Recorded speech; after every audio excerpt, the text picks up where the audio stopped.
వెంటనే నార్మల్ గా యేసయ్య ఏం చెప్పాలి? నువ్వు ఒప్పుకున్నప్పుడు నువ్వు నన్ను వెంబడించు, ఇలాంటి మాటలు ఏమన్నా యేసయ్య చెప్తారేమో అని అందరూ ఎక్స్పెక్ట్ చేయొచ్చు. కానీ యేసయ్య ఒక మర్మాన్ని అతనికి చెప్తున్నాడు. ఈ వ్యక్తి అందరి కళ్ళ ముందు ఒక పరిసయ్యుడిగా కనిపిస్తున్నాడు, కానీ ఇతనిలో దేవుని మాటను నింపాలి అని చెప్పేసి యేసయ్య ఒక మాట, చాలా అద్భుతమైన మాట ఆ వ్యక్తితో చెప్తున్నారు. ఏంటా మాట అంటే, ఒకడు క్రొత్తగా జన్మించితే కానీ దేవుని రాజ్యము చూడనని నీతో నిశ్చయముగా చెప్పుచున్నాను అని చెప్పేసి యేసయ్య స్పష్టం చేస్తున్నారు. మనం ఇక్కడ చాలా అబ్జర్వ్ చేసినట్లయితే ఈ నికోదేము వచ్చి మేమెరుగుదుము అన్నాడు. మేము అంటే తనతో పాటు ఉన్న అందరినీ కలిపి మాట్లాడుతున్నాడు. కానీ యేసయ్య ఈ వ్యక్తికి ఒక్కడికే సమాధానం చెప్తున్నాడు. ఏంటి నీతో నిశ్చయంగా చెప్తున్నాను అని చెప్పి యేసయ్య స్పష్టం చేస్తున్నారు. ఎందుకు అంత స్పష్టంగా చెప్తున్నారు అంటే, ఆ నికోదేము మనసు దేవుని వైపు తిరిగింది. అందువలనే చాలా సీక్రెట్ గా వచ్చన్న దేవునితో మాట్లాడాలనుకున్నాడు. అతని యొక్క ఆసక్తిని బట్టి అతనితో దేవుడు చెప్తున్న విషయం ఏంటంటే, నీ జన్మ అనుభవము సరిపోదు, నువ్వు సీక్రెట్ గా వస్తే సరిపోదు, నువ్వు పూర్తిగా మార్పు చెందాలి, నువ్వు నూతన జన్మ అనుభవం పొందితేనే గాని నువ్వు దేవుని చూడవు, దేవుని రాజ్యాన్ని చూడవు అని చెప్పేసి కళాఖండిగా యేసయ్య చెప్తున్నారు. ఈ రోజు నికోదేముతోనే కాదు, మనతో కూడా దేవుడు స్పష్టంగా చెప్తున్నాడు. ఏదో ప్రార్థన చేస్తున్నామా, ఏదో బ్రతికేస్తున్నామా అంటే కాదు, మన నూతన జన్మ అనుభవం మనం కలిగి ఉండాలి, పరిపూర్ణమైన మార్పు విశ్వాసం మనలో ఉండాలి. ఇక్కడ నికోదేము నిలువుట అంగి వేసుకుని తిరుగుతాడంట, అంటే అతను గొప్ప స్థానాన్ని మాత్రమే కోరుకుంటాడు, అందువల్లనే సీక్రెట్ గా దేవుని దగ్గరకు వచ్చాడు. సో ఈ లోకంలో కూడా చాలా మంది ఏ పరిస్థితుల్లో ఉంటారంట, వాళ్ళు ఉన్నత స్థానంలో ఉండి యేసయ్యని ప్రేమిస్తూ యేసయ్యని నమ్ముతూ బయటకు వచ్చి సాక్షిగా నిలబడలేకపోతున్నారంట. కొంతమంది ఉద్యోగ స్థలంలో క్రిస్టియన్ అంటే ఎక్కడ తక్కువ చేస్తారో అని చెప్పేసి దేవుని మాటని పక్కన పెట్టేసి బొట్టులు పెట్టుకునే ఆడవాళ్ళైతే వెళ్ళిపోతూ ఉంటారంట. మగవాళ్ళైతే కొంతమంది ఏం చేస్తూ ఉంటారంటే ఆ యొక్క ప్రసాదాలు అన్ని తినేసి వాళ్ళలో కలిసిపోయినట్లుగా ప్రవర్తిస్తూ ఉంటారు. అంటే వాళ్ళందరి ఉద్దేశం ఏంటి, వాళ్ళకి కావలసింది లోకానుసారమైన విషయాలు, గొప్ప గొప్ప పరిస్థితుల్లో ఉండాలి, లేదా ఉన్నత స్థానంలో ఉండాలి, మా యొక్క గౌరవం ఎక్కడా తగ్గకూడదు, మా యొక్క స్థానం ఎక్కడా తగ్గకూడదు, మా డబ్బు ఎక్కడా తగ్గకూడదు, మాకు వచ్చే లాభం తగ్గకూడదు అన్నట్లుగా చాలా మంది ప్రవర్తిస్తున్నారు. అయితే దేవుడు స్పష్టంగా చెప్తున్న విషయం ఏంటి అంటే, నీకు ఒక నూతన జన్మ రావాలి, కొత్తగా నీవు జన్మించాలి, నీ ఆత్మకి అది ఎంతో అవసరము అని చెప్పి ఇక్కడ నికోదేముతో దేవుడు స్పష్టంగా తెలియజేస్తున్నారు. అయితే నిజానికి ఈయన ఒక గొప్ప బోధకుడు కదా, ఆయనకు కూడా నికోదేము గారు కూడా గొప్ప బోధకుడే. అయినా ఆయనకు అర్థం కాని ఒక విషయం ఏంటి అంటే, మళ్ళీ జన్మించడం ఏంటి, కొత్తగా జన్మించడం ఏంటి అని చెప్పేసి యేసయ్యని ప్రశ్న అడుగుతున్నాడు. సో ముసలివాడైపోతే ఎలా జన్మిస్తారు, లేదా మళ్ళీ తల్లి గర్భంలోకి వెళ్ళి జన్మించాలా అని చెప్పేసి క్వశ్చన్ అడుగుతున్నాడు. నిజానికి అందరూ అడుగుతారండి క్వశ్చన్, ఆయననే మనం తప్పు పట్టక్కర్లేదు, ప్రతి ఒక్కరిలో ఇలాంటి క్వశ్చన్ వస్తుంది. సో వెంటనే ఆయనకి సమాధానం చెప్తున్నారు, ఒకడు నీటి మూలంగా అదే విధంగా ఆత్మ మూలంగా కూడా జన్మించాలి, అప్పుడు మాత్రమే దేవుని రాజ్యంలో ప్రవేశిస్తారు అని చెప్పేసి యేసయ్య చాలా స్పష్టంగా ఆయనకి తెలియజేశారు. సో ఈ విషయం మనకి చాలా బాగా తెలుసు. నీటి మూలంగా జన్మించడం అంటే మనం శరీర బాప్తిసం తీసుకోవడం, ఆత్మ మూలంగా జన్మించడం అంటే దేవుని ఆత్మ ద్వారా మన హృదయాన్ని తిరిగి పునరుద్ధరించుకోవడం. సో ఈ రెండు మనిషికి అవసరమై ఉన్నాయి. ఈ రెండు జరిగితే మాత్రమే ఆ వ్యక్తి ఎక్కడికి వెళ్తాడంట, దేవుని రాజ్యంలోనికి, దేవుని యొక్క పరదేశిలోనికి లేదా పరలోక రాజ్యంలోనికి ప్రవేశిస్తాడన్న విషయాన్ని యేసయ్య స్పష్టంగా చెప్తున్నాడు. అయితే శరీర మూలంగా జన్మించేది శరీరము, ఆత్మ మూలంగా జన్మించేది ఆత్మ అని చెప్పేసి దేవుడు స్పష్టం చేస్తున్నారు. అంటే కొత్తగా జన్మిస్తున్నారు అనేసరికి మీరు ఆశ్చర్యపడిపోవద్దు, మీకు అంత ఆశ్చర్యం అవసరం లేదు అని దేవుడు చెప్తూ ఒక ఎగ్జాంపుల్ కూడా యేసయ్య చెప్తున్నారండి. ఏంటా ఎగ్జాంపుల్ అంటే, గాలి అంట విస్తారంగా వచ్చినప్పుడు మనకి తెలుస్తుంది కదా గాలి ఎటు వెళ్తుంది అనేది. సో ఎటువైపు నుంచి ఆ గాలి సౌండ్ వస్తుంది అనేది కూడా మనం స్పష్టంగా అర్థం చేసుకోగలము. కానీ గాలిని మనం ఏం చేయలేం, చూడలేము.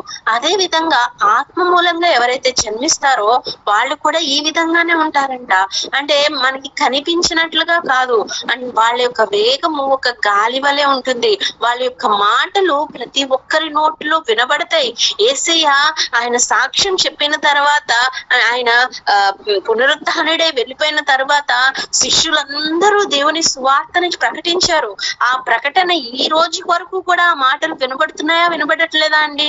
ఈ రోజు మోషే వచ్చో ఈ రోజు పేతురు గారు వచ్చో, యోహాను గారు వచ్చో మన ముందుకొచ్చి చెప్తుంటేనే మనం నమ్ముతున్నామా? కాదు. అనేక మంది నోటిన ఈ యొక్క సువార్త వచ్చేసింది. యేసయ్య మాట మనందరము నేర్చుకుంటున్నాం. అంటే గాలి ఎంత వేగంగా వస్తుందో దేవుని ఆత్మ సంబంధులు కూడా అంతే వేగంగా దేవుని యొక్క సువార్తని ప్రబలుతున్నారు, వెళ్తున్నారు, పరుగులు పెడుతున్నారు. ఎలాంటి కష్టం వచ్చినా వాళ్ళు ఆగడం లేదు. ప్రవీణ్ పగడాల అన్న చనిపోయారు, కానీ ఆయన మాటలు ఈ రోజుకి మారుమోగుతున్నాయి. ఎలా అంటే అది దేవుని కార్యము కాబట్టి మారుమోగుతున్నాయి.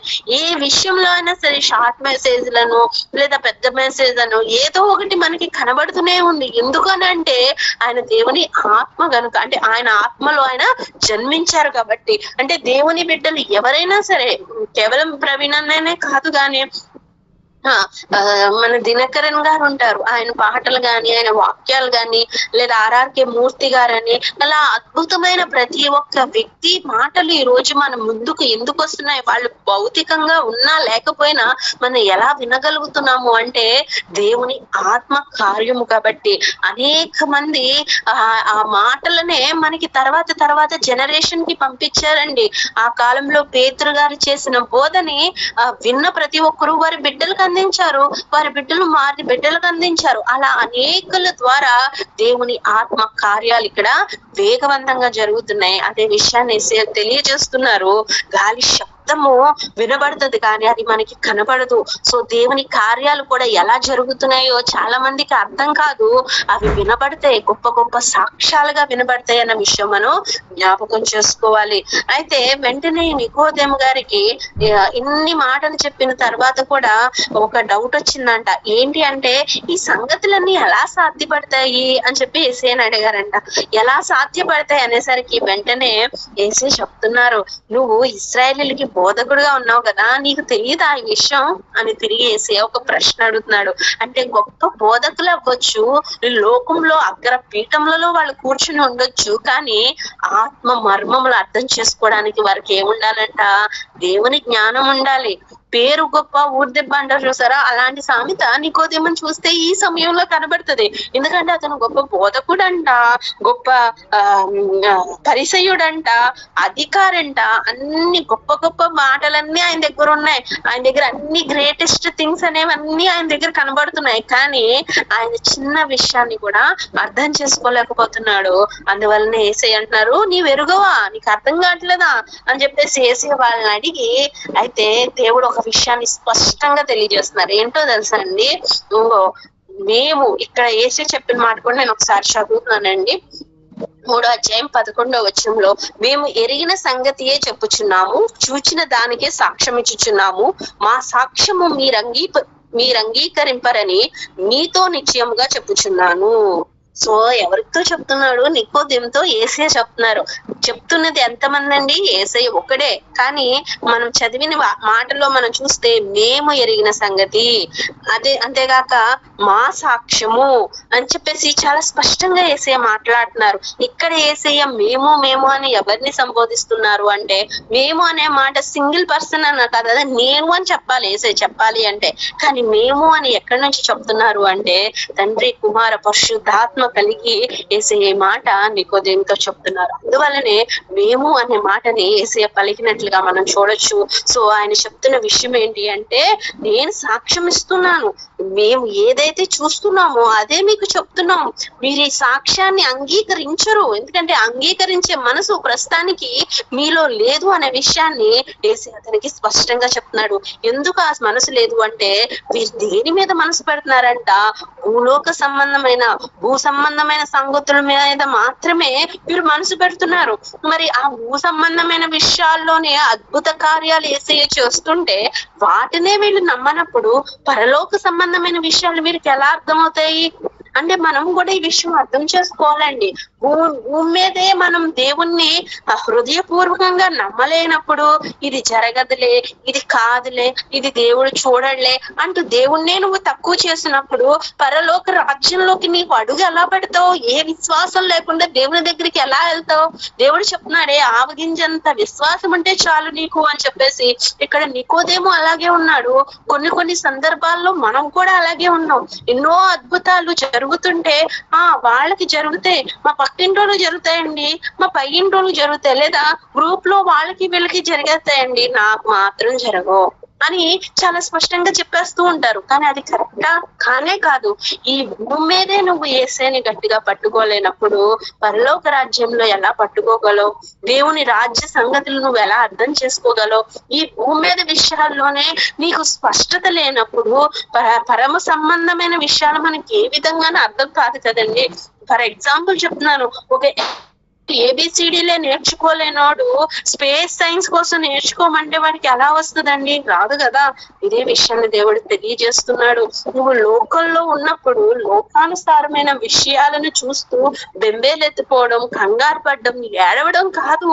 నువ్వు దేవుని నమ్ము, దేవుని సాక్ష్యాన్ని నమ్ము.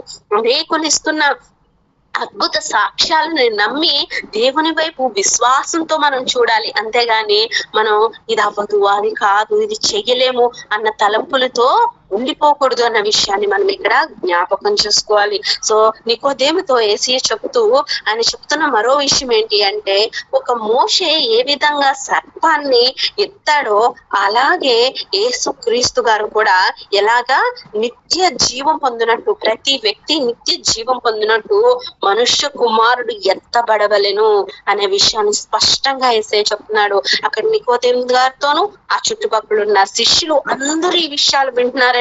యేసయ్య ఏ విషయాన్ని అంత స్పష్టంగా తెలియజేస్తున్నారు అంటే, సో ఒక సర్పాన్ని మోషే ఎత్తినట్లుగా యేసయ్య కూడా సిలువలో ఎత్తబడాల్సి ఉంది. ఆయన ఎత్తబడిన తర్వాత మాత్రమే మనుషులకు ఏమొస్తుందంట? నిత్య జీవం వస్తుంది. సో లోకానుసారమైన తలంపులు కాదు గాని నిత్య జీవము కొరకు దేవుడు ఈ లోకానికి వచ్చారన్న విషయాన్ని మనం ఇక్కడ జ్ఞాపకం చేసుకోవాలి. మనందరికీ తెలిసిన ఒక మంచి వాక్యము ఈ యొక్క అధ్యాయంలోనే మనకు కనబడుతుంది. ఏంటి అంటే, దేవుడు లోకమును ఎంతో ప్రేమించెను కాగా ఆయన తన అద్వితీయ కుమారునిగా పుట్టిన వాని యందు విశ్వాసం నుంచి ప్రతి వాడును నశింపక నిత్య జీవము పొందినట్లు ఆయనను అనుగ్రహించెను. ఆమేన్. ఈ వాక్యం మనందరికీ బాగా తెలుసు కదండి. ప్రతిరోజు ప్రతిరోజు కాకపోయినా ఎక్కువ సార్లు మనం వింటూ ఉంటాము, చదువుతూ ఉంటాము. సో దేవుడు లోకాన్ని ఏం చేశాడంట? చాలా ప్రేమించాడంటండి. ఎంతగా ప్రేమించాడు అంటే తన కుమారుణ్ణి చావుకి ఇవ్వడానికి కూడా ఆయన ఏం చేయలేదు, వెనక తీయలేదు. అయితే దేవుడు చెప్తున్న ఒకే కండిషన్ ఏంటో తెలుసా? యేసయ్యని ఎవరైతే నమ్ముతారో, యేసయ్య యందు ఎవరైతే విశ్వాసం ఉంచుతారో వాళ్ళకి మాత్రమే ఒక అద్భుతమైన విషయం జరుగుతుంది. ఏంటి అంట? దేవుని రాజ్యంలోనికి, నిత్య జీవంలోనికి ప్రవేశించే అనుభవము వారికి వస్తుందన్న విషయాన్ని ఇక్కడ స్పష్టం చేస్తున్నారు. సో లోకము అంటే ఈ లోకానికి సంబంధమైన మనుషులందరూ కూడా పాపముతోనూ శాపముతోనూ ఆగిపోయారు. ఒకానొక సమయంలో అందరూ బలులు అర్పించి వారి పాపం పోయిందనుకున్నారు. కానీ వారికి ఏం దొరకలేదంట? ఒక మార్గం దొరకలేదు. అందరూ భూమి యొక్క కింద భాగములలో దిగిపోయాను అనే మాట మనం చూస్తాం. అంటే కిందకే వాళ్ళు వెళ్ళిపోయారు. వారందరికీ తీర్పు జరుగుతుంది. సో తీర్పు జరిగిన తర్వాత ఎవరైతే దేవుని బిడ్డలో వాళ్ళు అబ్రహాము రొమ్మును ఆనుకున్నారంట, రిమైనింగ్ అందరూ ఎక్కడికి వెళ్ళిపోయారు అంటే నరకంలోనికి వెళ్ళిపోయారు. ఆ యొక్క ఏడ్పు పండ్లు కొరుకుట మాత్రమే వారికి మిగిలిపోయింది. ఏ ఒక్కరూ కూడా దేవుని రాజ్యంలోనికి, పరలోక రాజ్యంలోనికి వెళ్ళలేరు. ఆయన మోషే అవ్వచ్చు, ఏలియా అవ్వచ్చు, ఎంత గొప్ప ప్రవక్తలైనా సరే ఎక్కడికి వెళ్ళలేదు, పరలోక రాజ్యానికి వెళ్ళలేదు. అదే విషయాన్ని యేసయ్య స్పష్టం చేస్తూ ఎవరు పరలోక రాజ్యానికి ఎక్కిపోలేదు. అక్కడ నుంచి వచ్చిన వ్యక్తి మాత్రమే మీకు సాక్ష్యం చెప్పగలడు. ఎవరు అక్కడ నుండి వచ్చింది అంటే కేవలం యేసయ్య మాత్రమే పరలోకం నుంచి దిగి వచ్చిన వ్యక్తి. ఈ లోకానికి సంబంధమైన ఈ భూమి మీద పుట్టిన ఏ వ్యక్తి కూడా ఆయన రాజ్యంలోనికి వెళ్ళలేదు. సో యేసయ్య మాత్రమే పరలోక రాజ్యం నుంచి దిగి వచ్చారు, మరలా పునరుత్థానుడే పరలోక రాజ్యానికి ఆయన చేరుకున్నారు. ఆయన చేరుకుంటూ పరదేశను కూడా దేవుడు ఏర్పాటు చేశాడు. సో అనేక మంది దేవుని దగ్గరగా ఉండే అనుభవాలు దేవుడు వారందరికీ అనుగ్రహించాడు. సో ఈ లోకము యేసయ్యని ఎరిగినట్లయితే, యేసయ్యను ఒప్పుకున్నట్లయితే, విశ్వాసం ఉంచినట్లయితే వీరందరూ కూడా ఎక్కడికి ఎత్తబడతారు అంటే దేవుని రాజ్యంలోనికి ఎత్తబడే వారిగా ఉంటారు. ఒకవేళ విశ్వసించకపోతే, ఆ యొక్క మార్గమైన యేసయ్య మార్గంలో నడవకపోతే వారికి ఏమి లేదు అంటే నిత్య జీవము లేదు. ఇది చాలా స్పష్టంగా దేవుడు తెలియజేస్తున్నాడండి. చాలా మంది క్వశ్చన్స్ అడుగుతారు, ఏంటి అంటే ఒకవేళ చాలా మంచి పనులు చేసి వారి జీవిత కాలం అంతా మంచిగానే బ్రతికి వారు దేవుణ్ణి మాత్రం ఒప్పుకోకుండా చచ్చిపోతే వాళ్ళు నరకానికి వెళ్తారా, పరలోక రాజ్యానికి వెళ్తారా అడుగుతుంటారు. 100% వాళ్ళకి యేసయ్య గురించిన వార్త తెలిసి వాళ్ళు ఒప్పుకోకపోతే నరకానికి వెళ్తారండి. వాళ్ళు పరలోక రాజ్యానికి వెళ్ళే అవకాశమే లేదు. క్రియల వలన మనకి రక్షణ రాలేదు, విశ్వాసము వలన మాత్రమే రక్షణ ఉంది. ఆ విషయాన్ని యేసయ్య స్పష్టం చేస్తున్నారు. సో యేసయ్య భూమి మీదకి వచ్చింది తీర్పు తీర్చడానికి కాదంట, ఆయన యందు విశ్వాసం ఉంచిన వారికి రక్షణ అనుగ్రహించడానికి వచ్చారు. ఆయన రక్షణ ఉచితముగా ఉంది. ఎవరైతే నమ్మి బాప్తీసం తీసుకుంటారో వారు దేవుని రాజ్యానికి చేర్చబడతారనే విషయాన్ని చాలా స్పష్టంగా చెప్తున్నారు. అయితే ఈ భూమి మీద ఉన్న ప్రాబ్లం ఏంటో తెలుసా అండి, దేవుడు వెలుగుగా ఈ లోకానికి వస్తే ఆ వెలుగు దగ్గర ఉండడం ఎవరికి నచ్చడం లేదంట. ఎవరికి ఏం నచ్చుతుందంటే చీకటి బాగా నచ్చుతుంది. వెలుగు అక్కడ ఉందని తెలిసి కూడా వీళ్ళు ఏం చేస్తారు, చీకటిలోనే బతుకుతారు.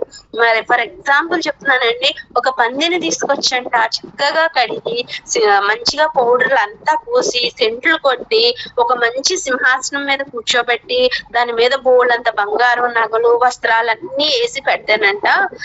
దానికి మంచిగా బురద స్మెల్ రాగానే అది పరిగెత్తుకుని మళ్ళీ బురదలోకి వెళ్ళి దొరుకుతూ ఉంటదంట. ఇది వాస్తవంగా జరుగుతుంది. నిజంగా మనం చేసి చూస్తే అదే పంది చేస్తుంది. అంటే దాని స్వభావం ఎక్కడ ఆగిపోయింది అంటే బురదలోనే ఉండిపోయింది అనమాట. దానికి మంచి అనేది కనిపించదు. ఈ లోకంలో చాలా మంది కూడా అలాంటి స్వభావం కలిగి బ్రతుకుతున్నారు. వాళ్ళు చీకటిలో ఉండడానికి ఇష్టపడుతున్నారు, చీకటి కార్యాలు చేయడానికి ఇష్టపడుతున్నారు, చీకటి సంబంధులుగా ఉండడానికి ఇష్టపడతారు. చర్చికి రమ్మంటే వారికి చాలా బోరింగ్ గా ఫీల్ అవుతారంట. దేవుని పాటలు పాడమంటే చాలా నిస్సహాయతగా ఫీల్ అవుతూ ఉంటారు. అదే సినిమాకి వెళ్ళాలి లేదా లోకానుసారమైన విషయాలకు వెళ్ళాలి అంటే వాళ్ళు ఏం చేస్తారు, పరుగులు పెట్టుకుంటూ వెళ్తారు. సో ఏంటి అంటే వీటి డిఫరెన్స్, చీకటి కార్యాలకి మనుషులు ఏమైపోయారు, అలవాటు పడిపోయారు. అందుకే చీకటిని ఇష్టపడి వెలుగుని ఏం చేస్తున్నారంట, ద్వేషిస్తున్నారంట. వారి యొక్క దుష్ట క్రియలను బట్టి వారు వెలుగు యొద్దకి కనీసం రాలేకపోతున్నారంట. అయితే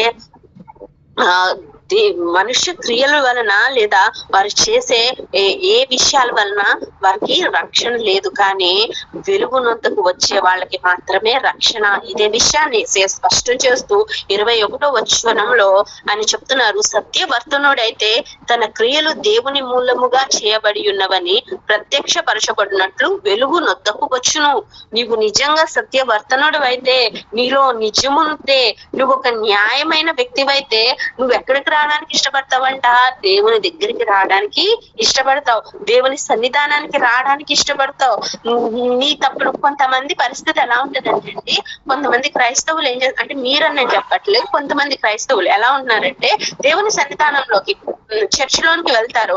వెళ్ళినప్పుడు ఆ బోధకుడు పరిశుద్ధాత్మను నిండుకొని వీళ్ళు చేసిన తప్పుల్నే అక్కడ చెప్తూ ఉంటారు.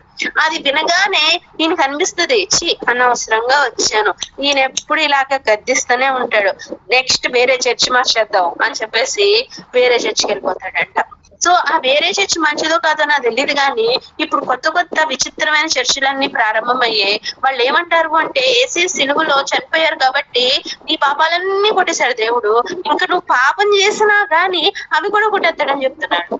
అంటే నువ్వు చేయబోయే పాపాలు కూడా దేవుడు సిలువ వేయబడ్డాడు కాబట్టి అవన్నీ ఆయన రక్తం కార్చి కొట్టేశాడు కాబట్టి నువ్వు ఎంతన్నా పాపంలో తిరుగు, నువ్వు ఎంతన్నా పాప కార్యాలు చెయ్యి, కానీ యేసయ్యే నిజ రక్షకుడు అని నోటితో చెప్పే నువ్వు పరలోక రాజ్యానికి వెళ్ళిపోతావు అని చెప్తారు.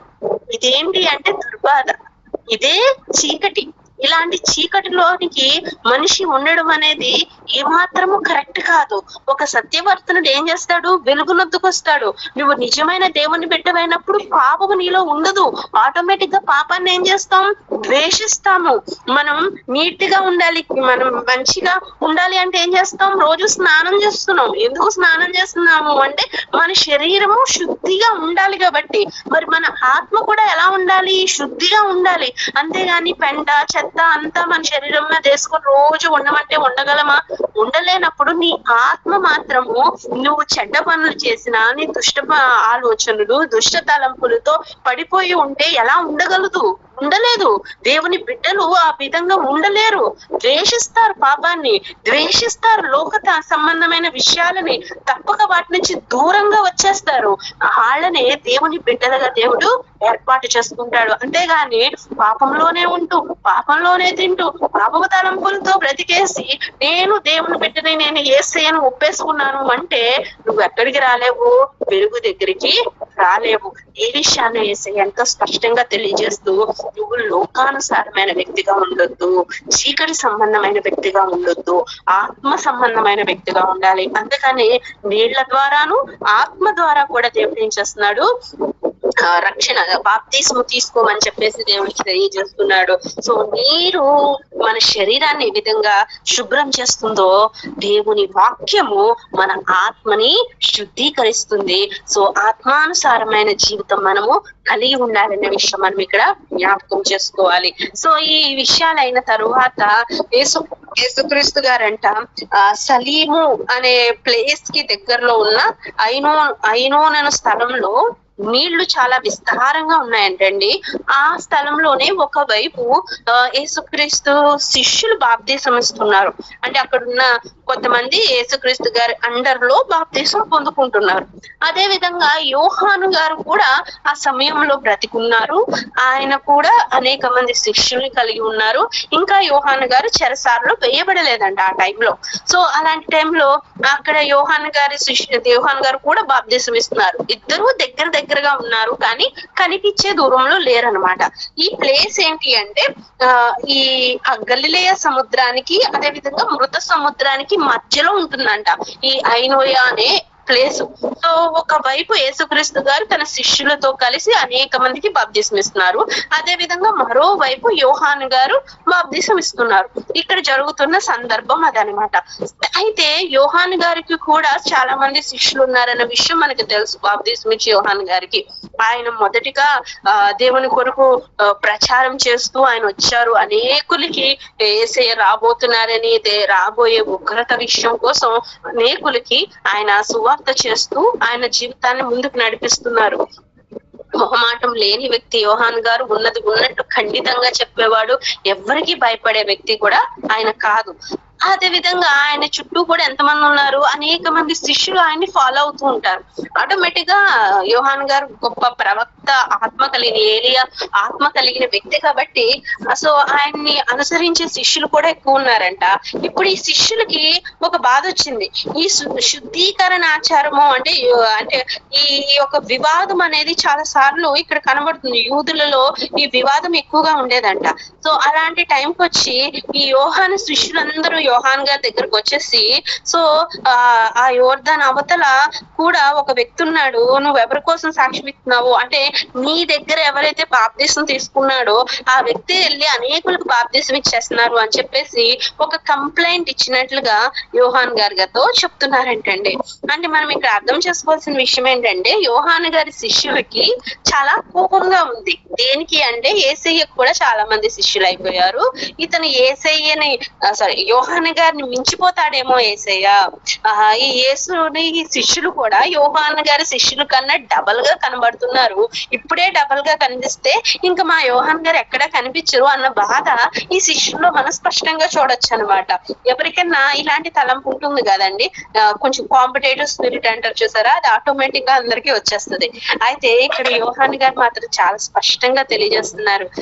ఈ మాటలండి చాలా చాలా విలువైన మాటలు. ఎందుకంటే యోహాన్ గారు ముందుగానే చాలా స్పష్టతతో ఈ మాటలు ఆయన చెప్తున్నారు. ఏంటి అంటే ఆయన హెచ్చవలసి ఉంది, నేను తగ్గవలసి ఉంది. హల్లెలూయా. ఆయన పౌరుషము కలిగిన గొప్ప ప్రవక్తగా యోహాను గారిని ప్రతి ఒక్కరు చూస్తారు. ఎవరికి ఆయన భయపడలేదు. ఈవెన్ రాజు ముందు కూడా ఆయన ఏ భయం లేకుండా మాట్లాడాడు. అనేకులకి దేవుని సువార్తను ప్రకటించిన వ్యక్తి. ఆయన ముందున్న మనుషుల్ని సర్ప సంతానమా అని చెప్పేసి చాలా అవల్బోలకంగా వాళ్ళని తిట్టిన వ్యక్తి. అంత ధైర్యవంతుడు. చెప్తున్న విషయం ఏంటంటే, సో క్రీస్తే గొప్పవాడు, తనకు పరలోకం నుంచి అనుగ్రహింపబడితే గాని ఎవరు ఇది చెయ్యలేరు అనే విషయాన్ని మొదటిగా తన శిష్యులకి తెలియజేస్తారు. సో ఆయన ముందు సో ఆయన కంటే నేను ముందు పంపబడ్డాను, నేను చెప్తున్నాను, కానీ నేను క్రీస్తును కాను, నేను యేసయ్యనైతే కానే కాను అని చెప్పి చాలా స్పష్టంగా చెప్పారు. ఒకవేళ యోహాను గారు ఆ మాట చెప్పకపోతే ఇప్పటికీ కూడా ఇది కూడా ఒక వివాదం అయ్యేదండి. యేసుక్రీస్తు యోహాను గారు అని చెప్పేవాళ్ళు కూడా, అంటే రక్షకుడు యోహాను గారే అని చెప్పేవాళ్ళు చాలా మంది ఎక్కువైపోయే వాళ్ళేమో. అందువల్లనే యోహాను గారు చాలా స్పష్టంగా చెప్తున్నారు, నేను క్రీస్తుని కాను, ఆయన కన్నా ముందు పంపబడిన వాడిని. ఈ విషయాన్ని చెప్తూ తన శిష్యులకు అర్థం అవ్వాలని ఒక ఎగ్జాంపుల్ కూడా చెప్తున్నారండి యోహాన్ గారు. ఏంటి అంటే, ఒక పెండ్లి జరుగుతున్నప్పుడు పెండ్లి కుమారుడు వస్తారు. పెండ్లి కుమారుడు రాకముందే ఆ పెళ్లి మండపంలోకి ఎవరు వస్తారు అంటే, పెండ్లి కుమారుని స్నేహితుడు వస్తాడంట. దేనికి వస్తాడు? అవన్నీ అరేంజ్మెంట్స్ చేయడం కోసం. పెళ్లి కుమారుడు వస్తే ఈ పలానా కుర్చీలో కూర్చోవాలి, మరి ఆ కుర్చీ అంతా డెకరేట్ చేసామా లేదా, అక్కడ పనులన్నీ బాగా జరిగినాయా, అనేక మంది విందుకు రాబోతున్నారు కాబట్టి ఇవన్నీ కరెక్ట్ గా ఉన్నాయా లేవా అని చెప్పి చూసుకునే ఒక వ్యక్తి వస్తాడు. అది సహోదరుడు అవ్వచ్చు, ఫ్రెండ్ అవ్వచ్చు, ఎవరన్నా అవ్వచ్చు. అయితే పెళ్లి కుమారుని తరపున ఒక వ్యక్తి వచ్చి నిలబడాలి.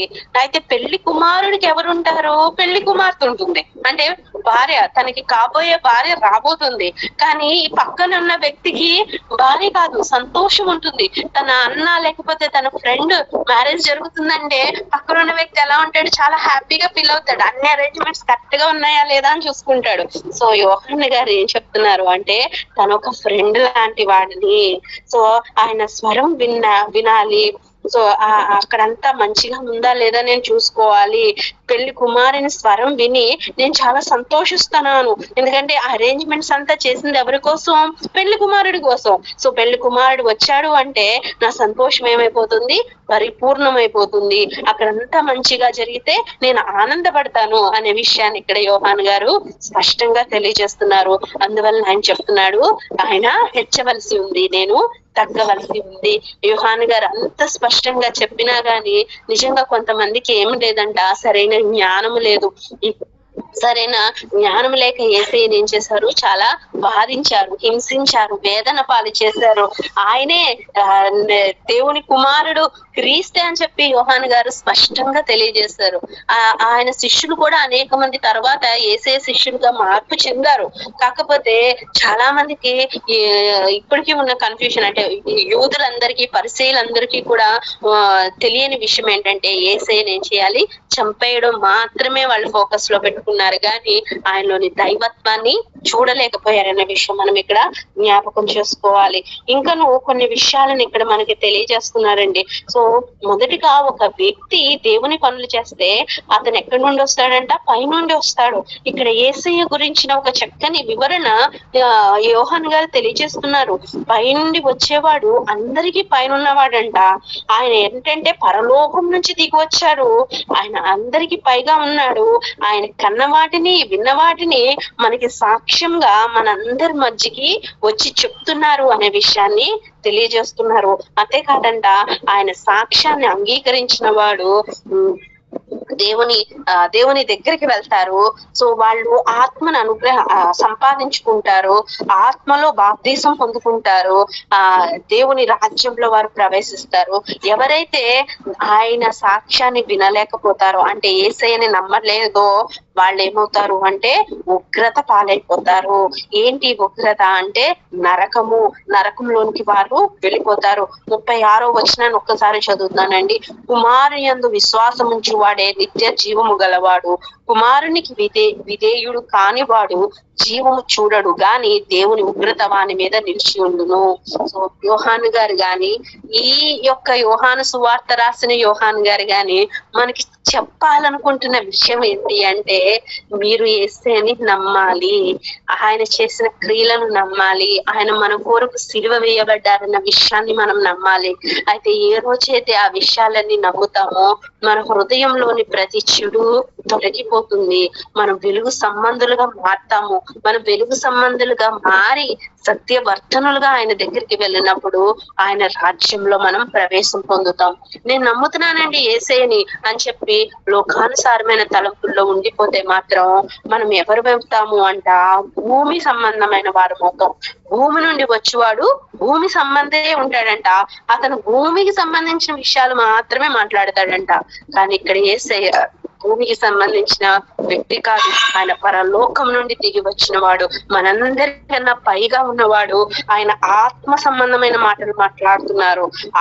దేవుని ఆత్మను అనుసరించి మనతో మాట్లాడుతున్నారు. ఆయన మాట్లాడిన ప్రతి మాట మనల్ని నిత్య రాజ్యంలోనికి నడిపించేదిగా ఉంది, కానీ మనల్ని తోసివేసేదిగా లేదు అనే విషయాన్ని మనం ఇక్కడ జ్ఞాపకం చేసుకోవాలి. ఫైనల్ గా ఈ అధ్యాయంలో మనకి 3 విషయాలని చాలా స్పష్టంగా మనం అర్థం చేసుకోవాలండి. మొదటిగా పునర్జన్మ అనుభవం, అంటే నూతన జన్మ అనేది నీళ్లతోనూ అదే విధంగా ఆత్మతో కూడా మనకు ఉంటేనే మనం ఆయన రాజ్యంలోనికి వెళ్తామన్న విషయము. అదే విధంగా యేసయ్య ఎక్కడి నుండి వచ్చారు? పైనుంచి దిగి వచ్చిన రక్షకుడు. ఆయన భూమి సంబంధించిన వ్యక్తి కాదు. ఆయన పరలోక రాజ్యం నుంచి మన కొరకు దిగి వచ్చి తన ప్రాణాన్ని ఇచ్చి తిరిగి పరలోక రాజ్యంలో మన కొరకు ఎదురు చూస్తున్న వ్యక్తి అనే విషయాన్ని కూడా మనం తెలుసుకోవాలి. ఇంకా 3వ విషయం ఏంటి అంటే యోహాను గారి సాక్ష్యము. ఆయన గొప్ప సేవ చేశాడు. యేసుక్రీస్తు గారి కోసం ముందుగా పంపబడిన వ్యక్తిగా అనేకులకి సాక్ష్యం ఇస్తూ ఆయనే యేసయ్య, ఆయనను నమ్మండి అని చెప్పి ఒక గొప్ప సాక్షిగా యోహాను నిలబడి ఉన్నారు. ఆయన స్పష్టం చేసి చెప్తున్నాడు, నేను తగ్గవలసి ఉంది. అంటే మనందరము కూడా ఏమవ్వాలి? తగ్గాలి. అంత గొప్ప ప్రవక్తే నేను తగ్గిపోవాలి ఆయన ముందు అని చెప్పినప్పుడు మనం ఎంతటి వారు అండి? మనందరము కూడా తగ్గింపు జీవితం కలిగిన వారుగా ఉండాలి. అప్పుడుమే మనం దేవుని దగ్గరికి వెళ్ళగలం అనే విషయం మనం తెలుసుకోవాలి. ఇటువంటి చక్కని విషయాలతో యోహాను సువార్తలోని 3వ అధ్యాయము మనకి కంప్లీట్ అవుతుంది. సో దేవుని బిడ్డలుగా దేవుని రాజ్యంలో ప్రవేశించే అనుభవంలోనికి మనందరము చేర్చబడాలని కోరుకుంటూ దేవుడి వాక్యమును మన వినికిడిలో దీవించును గాక. ఆమేన్. ప్రార్థన చేసుకుందామండి. పరిశుద్ధుడా, అద్వితీయుడా, సర్వోన్నతుడా యేసయ్య, నీ సన్నిధానంలో చేరే భాగ్యం అందరికీ అనుగ్రహించావు. నీకు స్తోత్రాలయ్యా. దేవా, ఈ రోజు నీవు మాతో మాట్లాడిన తండ్రి వాక్యం బట్టి నీకు వందనాలు. నికోదేము అనే ఒక బోధకుడు తండ్రి నీ దగ్గరకు వచ్చి, ఒక పరిసయ్యుడు నీ దగ్గరకు వచ్చి తండ్రి సీక్రెట్ గా నీ నుంచి విషయాలు తెలుసుకోవాలనుకున్నాడు. కానీ దేవా, ఎంతో గొప్ప మర్మాలనే నీవు అతనికి తెలియజేసావయ్యా. ఆత్మ మూలంగా మమ్మల్ని అందరినీ కూడా దేవా తిరిగి జన్మించే అనుభవంలోనికి నడవమని చెప్తున్నావు. నీకు స్తోత్రాలు. నీవు అద్వితీయ రాజు అని నీవు తెలియజేసావు. నీకు స్తోత్రాలు. మా కొరకు దేవా శరీరధారిగా వచ్చి తండ్రి సిలువలో ఎత్తబడ్డావు. నీకు వందనాలయ్యా. రక్తము కార్చి దేవా తండ్రి నీ ప్రాణము పెట్టావు. నీకు స్తోత్రములయ్యా. దేవా ఆ యొక్క రక్షణలో నడిచే అనుభవం మాకు దయచేయండి తండ్రి. యోహాను శిష్యుల వల్లే వాళ్ళేదో చేస్తున్నారు వీళ్ళేదో చేస్తున్నారు అనే కంగారు అనుభవం మాకు రానివ్వద్దు. కానీ ఏదైనా నీ నుంచి వస్తేనే మేము చేయగలము, పైనుంచి వస్తేనే ఒక అద్భుతం జరుగుతుందనే విషయాన్ని మేము అర్థం చేసుకొని దేవా తండ్రి గాలి వలె మా మాటలు కూడా తండ్రి ఒక నిత్యమైన మాటలుగా మేమందరము మార్పు చెందేలా కృప దయచేయండి. విశ్వాసపు మాటలతో దేవా ఆత్మానుసారమైన జీవితం మేము కలిగి జీవించడానికి కృప దయచేయమని వేడుకొంటున్నాను. కూడి ఉన్న ప్రతి బిడ్డను బట్టి నీకు వందనాలు దేవా. అనారోగ్యంగా ఉన్న వారికి ఆరోగ్యం దయచేయండి. అప్పుల బాధల్లో ఉన్న వారికి విడుదల దయచేయండి. కుటుంబ సమస్యల్లో నలిగిపోతున్న వారికి దేవా ఒక గొప్ప అద్భుతము తండ్రి, ఒక నూతన మార్గము వారికి తెరవమని వేడుకొంటున్నాను. వివాహంలో కొరకు ఎదురు చూస్తున్న బిడ్డలు ఉన్నారయ్యా తండ్రి, చక్కని వివాహం బంధములలో వారిని నడిపించమని వేడుకొంటున్నాను తండ్రి. ఉద్యోగముల కొరకు ఎదురు చూస్తున్న వారికి చక్కని ఉద్యోగములు ప్రసాదించండి. వ్యాపారములలో దేవండ్రి నిలబడుతున్న వారికి మంచి వృద్ధి వారికి అనుగ్రహించమని వేడుకొంటున్నాను. నీ సేవకుల్ని నీవు జ్ఞాపకం చేసుకోండి దేవ. వారి సేవలో వారు ముందుకు వెళ్ళడానికి సహాయం అందించండి. గ్రూప్ సభ్యులందరినీ పేరు పేరు చొప్పున నీవు దీవించండి. ప్రతి ఒక్కరి అవసరత నీవు తీర్చండి. నీ దీవెన సమాధానము తండ్రి ప్రతి ఒక్కరికి అనుగ్రహించండి. దేవ గ్రూప్ కూడా తండ్రి అభివృద్ధి చెందడానికి, ఇంకా ఎక్కువ మందితో తండ్రి ఈ గ్రూప్ నిలబడడానికి నీవే సహాయం దయచేయండి. నీ కృపా కాపుదల ఎల్లవేళలా మా అందరితో ఉంచి సుఖమైన నిద్ర, సుఖమైన మెనుకు అనుగ్రహించమని యేసుక్రీస్తు పరిశుద్ధ పవిత్ర నామం అడిగి వేడుకొంచున్నాను తండ్రి. ఆమేన్. ఆమేన్. ఆమేన్.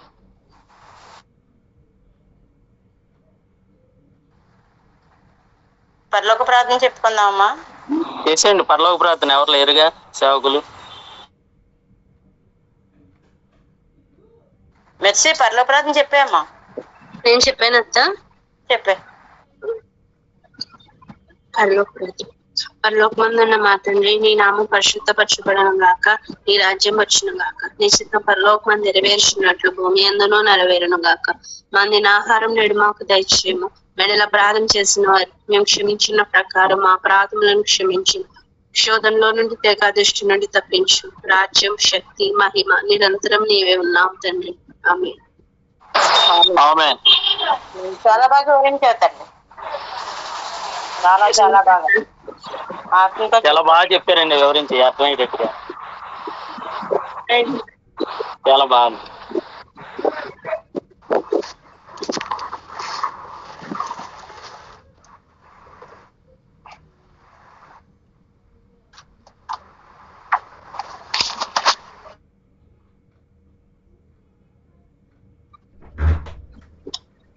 ఓకే బ్రదర్, ఇంకా అందరూ వెళ్ళిపోయినట్టున్నారు చాలా వరకు.